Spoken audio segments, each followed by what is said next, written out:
Hello दोस्तों, स्वागत है आपका गोपन क्लासेस यूट्यूब चैनल पर। पिछले वीडियो में 50वें प्रश्न का उत्तर आपको देने के लिए हमने छोड़ा था।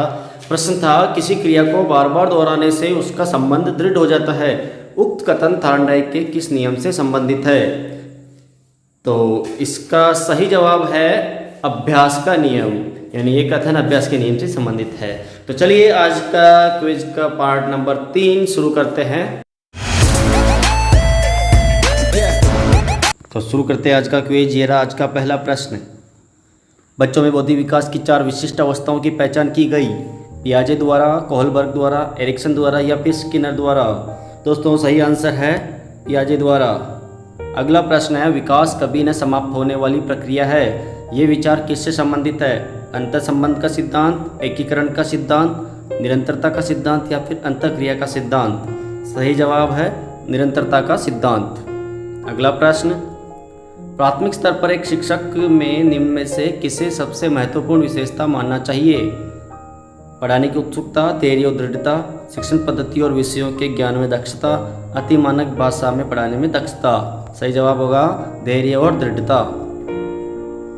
निम्न में से कौन पियाजे के अनुसार बौद्धिक विकास का निर्धारक तत्व नहीं है? प्रश्न नंबर 4 का सही जवाब है सामाजिक संचरण। बालकों की सोच अमूर्तता की अपेक्षा मूर्त अनुभवों एवं प्रत्ययों से होती है। यह अवस्था है। 4 ऑप्शन आपके सामने दे रखे हैं। सही जवाब होगा ऑप्शन नंबर 4, 7 से 12 वर्ष तक। खिलौने की आयु कहा जाता है? खिलौने की आयु पूर्व बाल्यावस्था को कहा जाता है। उत्तर बाल्यावस्था में बालक भौतिक वस्तुओं के किस आवश्यक तत्वों में परिवर्तन समझने लगते हैं? द्रव्यमान, द्रव्यमान संख्या और क्षेत्र, द्रव्यमान और संख्या या फिर संख्या? सही जवाब है ऑप्शन नंबर 2, द्रव्यमान, संख्या और क्षेत्र। प्रश्न नंबर 8, दूसरे वर्ष में अंत तक शिशु का शब्द भंडार हो जाता है। दूसरे वर्ष के अंत तक शिशु का शब्द भंडार कितना होता है? 100 शब्द तक। शर्म तथा गर्व जैसी भावना का विकास किस अवस्था में होता है? सही जवाब है बाल्यावस्था। मैकडूगल के अनुसार मूल प्रवृत्ति जिज्ञासा का संबंध कौन से संवेग से है? भय, घृणा, आश्चर्य या फिर भूख? प्रश्न नंबर 10 का सही जवाब है आश्चर्य। शेषावस्था की मुख्य विशेषता क्या नहीं है? शेषावस्था की मुख्य विशेषता जो नहीं है वो है चिंतन प्रक्रिया। किस मनोवैज्ञानिक के अनुसार विकास एक सतत और धीमी प्रक्रिया है? स्किनर के अनुसार विकास एक सतत और धीमी प्रक्रिया है। प्रश्न नंबर 13, बाल्यावस्था होती है 12 वर्ष तक। व्यक्तित्व विकास की अवस्था है? 4 ऑप्शन है। सही जवाब होगा ऑप्शन नंबर 4, अधिगम्य वृद्धि। विकास में वृद्धि का तात्पर्य है आकार, सोच, समझ, कौशलों में वृद्धि, ज्ञान में वृद्धि, संवेग में वृद्धि या फिर वजन में वृद्धि? सही जवाब ऑप्शन नंबर 1, आकार, सोच, समझ, कौशलों में वृद्धि।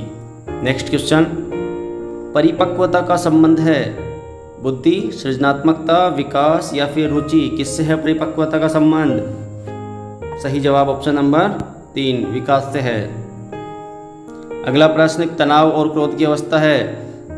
तनाव और क्रोध किस अवस्था में ज़्यादा आते हैं? वो है किशोरावस्था। एक बच्चे की मानसिक आयु 12 वर्ष और वास्तविक आयु 10 वर्ष है, तो उसकी बुद्धि लब्धि क्या होगी? बुद्धि लब्धि ज्ञात करने का सूत्र आपको आता होगा, मानसिक आयु बटा वास्तविक आयु इंटू 100। तो दोस्तों सही जवाब क्या होगा इसका? 12 में भाग दीजिए 10 का और गुणा कीजिए 100 से। सही जवाब होगा 120। Right answer is 120, 120। अगला प्रश्न, शारीरिक विकास का क्षेत्र है? शारीरिक विकास का क्षेत्र है ऑप्शन नंबर 3, स्नायुमंडल। पियाजे के संज्ञानात्मक विकास सिद्धांत के अनुसार संवेदी क्रियात्मक अवस्था होती है। सही जवाब है ऑप्शन नंबर 2, जन्म से 2 वर्ष तक। अगला प्रश्न, प्रशिक्षण एवं अनुभव के द्वारा व्यवहार में होने वाले परिवर्तन को अधिगम कहते हैं। यह अधिगम की परिभाषा किसने दी? 4 ऑप्शन, गेट्स, कोल्विन, सी स्किनर या फिर प्रेसी? सही जवाब ऑप्शन नंबर 1, गेट्स ने। क्षमता के विकास का दूसरा नाम है अनुभव, कौशल विकास, परिपक्वता या फिर शारीरिक विकास? सही जवाब है इसका कौशल विकास। प्रश्न नंबर 23, मनोविज्ञान ने शिक्षा को बना दिया है, क्या बना दिया है? पाठ्यचर्या केंद्रित, शिक्षक केंद्रित, बाल केंद्रित या फिर विषय केंद्रित? सही जवाब होगा बाल केंद्रित। अधिगम प्रतिफल का तात्पर्य है, अधिगम प्रतिफल का तात्पर्य 4 ऑप्शन देखिए, ध्यान से पढ़िए और जवाब आता है तो कमेंट करके जरूर बताइए। इसका सही जवाब ऑप्शन नंबर 4, बालक के व्यवहार में होने वाला परिवर्तन। प्रश्न नंबर 25, निम्नलिखित में कौन सा किशोरावस्था का लक्षण नहीं है? कौन सा लक्षण किशोरावस्था का नहीं है? 4 ऑप्शन आपके सामने, सही जवाब होगा ऑप्शन नंबर 3, व्यवहार में स्थिरता। किशोरावस्था में व्यवहार में स्थिरता नहीं होती है। निम्नलिखित में से कौन सा शिक्षा मनोविज्ञान के अध्ययन की वस्तुनिष्ठ विधि नहीं है? शिक्षा मनोविज्ञान की जो अध्ययन की विधि है उसमें से वस्तुनिष्ठ की विधि इनमें से कौन सी नहीं है? सही जवाब है ऑप्शन नंबर 2, आत्मनिरीक्षण विधि। निम्नलिखित में से कौन सा अमूर्त स्थायी भाव है? सही जवाब ऑप्शन नंबर 3, आदर। किसी दुखी व्यक्ति को सहानुभूति के 2 शब्द कहना जिसका उदाहरण है? निष्क्रिय सहानुभूति, सक्रिय सहानुभूति, व्यक्तिगत सहानुभूति या फिर उपरोक्त में से कोई नहीं। The right answer is option number 1, निष्क्रिय सहानुभूति। किसी व्यक्ति के विकास के संबंध में क्या सही नहीं है? ऑप्शन नंबर 1, यह जन्म से मृत्यु तक जारी रहता है। दूसरा, वृद्धि विकास का एक हिस्सा है। तीसरा, परिवर्तनों को देखा और मापा जा सकता है। या फिर चौथा ऑप्शन, उपरोक्त सभी। दोस्तों, इस प्रश्न का सही जवाब होगा परिवर्तनों को देखा और मापा जा सकता है। निम्नलिखित में से कौन सी किशोरावस्था की विशेषता नहीं है? किशोरावस्था की कौन सी विशेषता नहीं है? एक और प्रश्न इसमें थोड़ा ऑप्शन अलग दे रखे हैं, तो सही जवाब होगा तीव्र समायोजन। किशोरावस्था में तीव्र समायोजन की कमी पाई जाती है। थकावट और बीमारी जैसे कारक मुख्य रूप से प्रभावित करते हैं बच्चे के शारीरिक विकास को, संवेगात्मक विकास को, संकल्प शक्ति को या फिर आत्मविश्वास को। सही जवाब होगा बच्चे के शारीरिक विकास को। सीखना विकास की प्रक्रिया, ये किसने कहा था? प्रश्न नंबर 32, सही जवाब होगा ऑप्शन नंबर 2, वुडवर्थ ने कहा था। निम्नलिखित में से कौन सा अधिगम का एक मुख्य थार्डनाइक नियम है?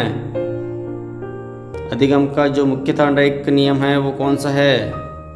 सही जवाब होगा ऑप्शन नंबर 2, अभ्यास का नियम। निम्नलिखित में से कौन सा प्रभावी अधिगम का अवरोधक नहीं है? ऑप्शन नंबर 4, अधिगम परिस्थिति। निम्नलिखित में से कौन सी शिक्षण अधिगम सामग्रियों से संबंधित एक गतिविधि सहायक सामग्री नहीं है? नाटक, प्रदर्शन, ओवरहेड प्रोजेक्टर या फिर क्षेत्र भ्रमण। सही जवाब क्या होगा? Option number 3, overhead projector. अनुदेशन प्रणाली का उपागम है। प्रश्न नंबर 36, अनुदेशन का प्रणाली उपागम है शिक्षक केंद्रित, बाल केंद्रित, कक्षा कक्ष केंद्रित या फिर समस्या केंद्रित। सही जवाब होगा ऑप्शन नंबर 4, समस्या केंद्रित। अधिगम को प्रभावित करने वाले पर्यावरणीय कारकों में से एक है, कौन सा है? 4 ऑप्शन ध्यान से पढ़िए। सही जवाब होगा ऑप्शन नंबर 2, सामाजिक परिवेश। कक्षा में परस्पर संवाद से क्या उभर कर आना चाहिए? विचार आना चाहिए, एक विवाद आना चाहिए, सूचना आनी चाहिए, फिर तर्क वितर्क आना चाहिए। क्या आना चाहिए दोस्तों? सही जवाब होगा इसका विचार। बुद्धि का द्विकारक सिद्धांत किसने दिया था? बुद्धि का द्विकारक सिद्धांत दिया था स्पीयरमैन ने। कक्षा कक्ष शिक्षण होना चाहिए, कैसा होना चाहिए कक्षा कक्ष शिक्षण? संवाद मूलक। किस मनोवैज्ञानिक ने अपने 3 वर्षीय पुत्र पर अध्ययन किया है? बहुत इंपॉर्टेंट प्रश्न है। किस मनोवैज्ञानिक ने किया था अपने 3 वर्षीय पुत्र पर अध्ययन? पेस्टोलॉजी ने। निम्न में से विकास की विशेषता है? निश्चित आयु तक चलने वाली क्रिया, संख्यात्मक, गुणात्मकता, शारीरिक अंगों में परिवर्तन का सूचक। 4 ऑप्शन है, चारों में से कौन सा सही? विकास की विशेषता कौन सी है? सही जवाब है गुणात्मकता। प्रश्न नंबर 43, बालक का विकास होता है पैर से सिर की ओर, सिर से पैर की ओर, दोनों ओर या फिर इनमें से कोई नहीं? सही जवाब होगा सिर से पैर की ओर। बालक में संस्कारों का विकास प्रारंभ कहाँ से होता है? विद्यालय से, खेल का मैदान, परिवार या सिनेमाघर? बालक में संस्कारों का विकास का प्रारंभ परिवार से होता है। खेल के मैदान में कौन सा विकास होता है? खेल के मैदान में बालक का कौन सा विकास होता है? वो होता है विशिष्ट से सामान्य की ओर। गर्भाधान काल की अवस्था नहीं है, डिंब, बीज ग्रहण, शेषावस्था या प्रभ्रूणावस्था। बहुत सरल सा क्वेश्चन है, सही जवाब है विशेषावस्था। मानव जीवन की मनोभौतिक एकता कहलाती है। प्रश्न नंबर 47, 4 ऑप्शन। शरीर तथा हड्डियों का विकास, मन तथा शरीर का विकास, शरीर तथा हृदय का विकास, या फिर ऑप्शन नंबर 4 आत्मा तथा मांसपेशियों का विकास। सही जवाब ऑप्शन नंबर 2 मन तथा शरीर का विकास। प्रश्न नंबर 48, 2 से 5 वर्ष तक की आयु कहलाती है। 2 से 5 वर्ष तक की आयु क्या कहलाती है? शैशवावस्था कहलाती है। गर्भ में सर्वप्रथम निर्माण होता है, किसका निर्माण होता है गर्भ में बच्चे? पैर का, सिर का, धड़ का या फिर सभी का? 49 प्रश्न का सही जवाब होगा प्रश्न नंबर 2 सिर का। अगला और लास्ट प्रश्न आज के क्विज का, बालक के सिर एवं मस्तिष्क का सर्वाधिक विकास किस अवस्था में होता है? 4 ऑप्शन है, प्रौढ़ावस्था, बाल्यावस्था, शैशवावस्था या किशोरावस्था। दोस्तों इस प्रश्न का जवाब आपको कमेंट करके देना है, और अगले क्विज का जो पार्ट नंबर 4 आएगा उसमें इस प्रश्न का जवाब हम देंगे। तो कैसा लगा आपको ये वीडियो कमेंट करके ज़रूर बताइए। दोस्तों वीडियो को लाइक करें और ज़्यादा से ज़्यादा शेयर करें, और चैनल को सब्सक्राइब नहीं किया है तो चैनल को सब्सक्राइब ज़रूर करें। दोस्तों ओपन क्लासेज एंड्रॉयड एप्लीकेशन का लिंक डिस्क्रिप्शन में दे दिया जाएगा। आप एप्लीकेशन पर भी ये वीडियो देख सकते हैं, वो भी फ्री ऑफ कॉस्ट। तो मिलते हैं नेक्स्ट क्विज में, तब तक के लिए जय हिंद।